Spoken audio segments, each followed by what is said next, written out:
And Mr. Speaker, through that, I interacted with the nominees, Mr. Speaker, the three cabinet nominees, secretary nominees, Mr. Speaker. And Mr. Speaker, I came to realize that people who go through elective positions, Mr. Speaker, people who are elected by the people of Kenya as MCAs, as members of parliament, as governors, Mr. Speaker, those are people who are really tried and tested. And those are people who really can show leadership when it is required, Mr. Speaker, compared to people who have not held elective positions, Mr. Speaker. And I'm not trying to say that because I've been elected several times. Mr. Speaker, these three nominees have shown immense knowledge. They have shown immense knowledge and experience, Mr. Speaker, in terms of handling public affairs. And why that happened is because some of them ran or managed some of the largest counties in the country, Mr. Speaker. Honorable Lee Kinyanjui was the governor of Nakuru. And Nakuru, Mr. Speaker, is one of the largest counties in the country, even in terms of population. That has given that man a lot of experience from what I saw when he appeared before the committee. Honorable Kabogo also, Mr. Speaker, has managed one of the largest counties. And as you can see, a member here, the majority leader, has testified that he has done a good job when he was the governor of that county. Mr. Speaker, that has given them a lot of experience. And the other nominee has been a cabinet secretary. He has been the senator of Nyeri. He has been a cabinet secretary at a very difficult time when this country had a pandemic, the coronavirus, Mr. Speaker, and he handled it very well. And the country saved, through that, a lot of lives were saved, Mr. Speaker. So, Mr. Speaker, that public service has impacted a lot of knowledge and experience on these three gentlemen, Mr. Speaker. I don't think they could have been better people to serve in these ministries than those people, Mr. Speaker. Mr. Speaker, you see, public service, Mr. Speaker, is a calling, and I've said that many times. And you should be able to do it so long as you've been given an opportunity, majority leader.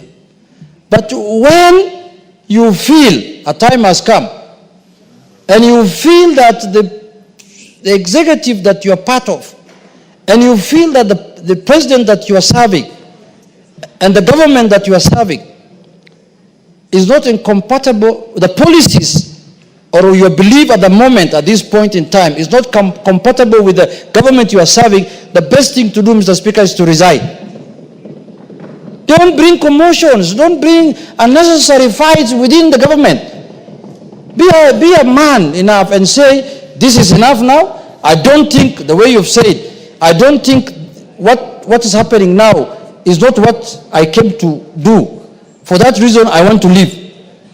It's only in African societies or in African democracies where somebody disagrees with the policies, disagrees with what's happening in a government, and he still wants to stay there. To do what? Somebody told me, an African man, if you give him the keys to the washrooms and tell him, can you use it and bring it back to me, he will put it in his pocket and tell you, no, you tell me when you need it is when I'll give you back.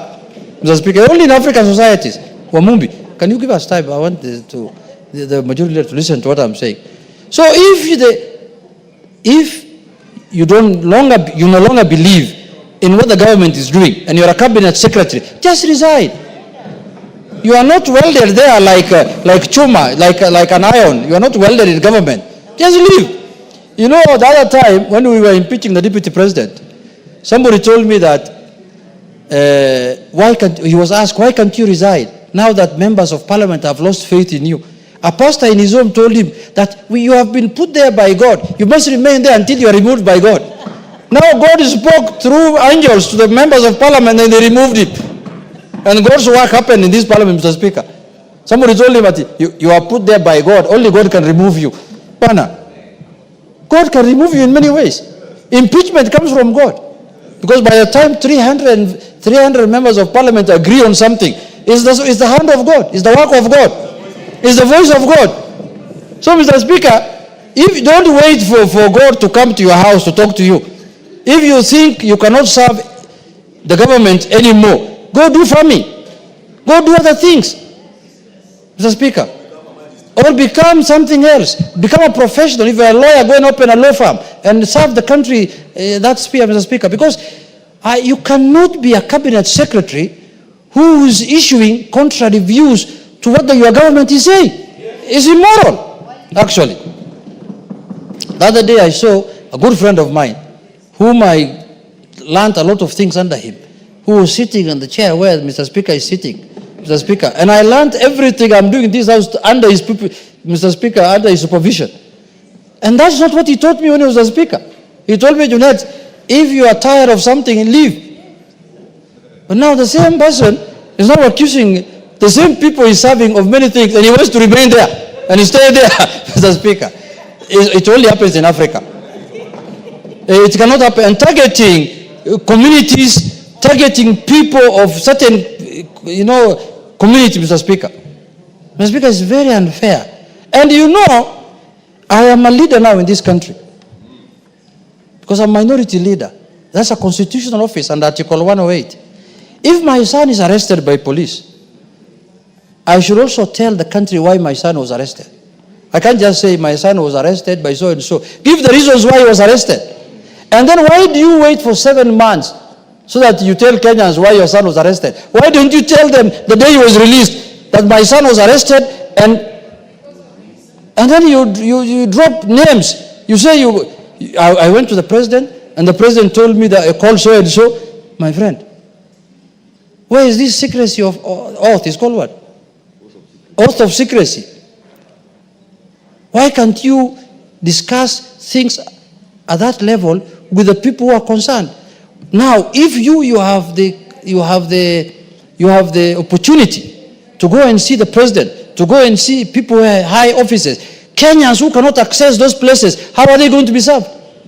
What kind of, as a leader, what kind of trend are you setting? That anybody who wants to get help must go there.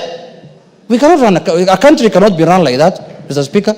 So, Mr. Speaker, I hope these cabinet secretaries who are being approved in this house today will not behave in the same manner.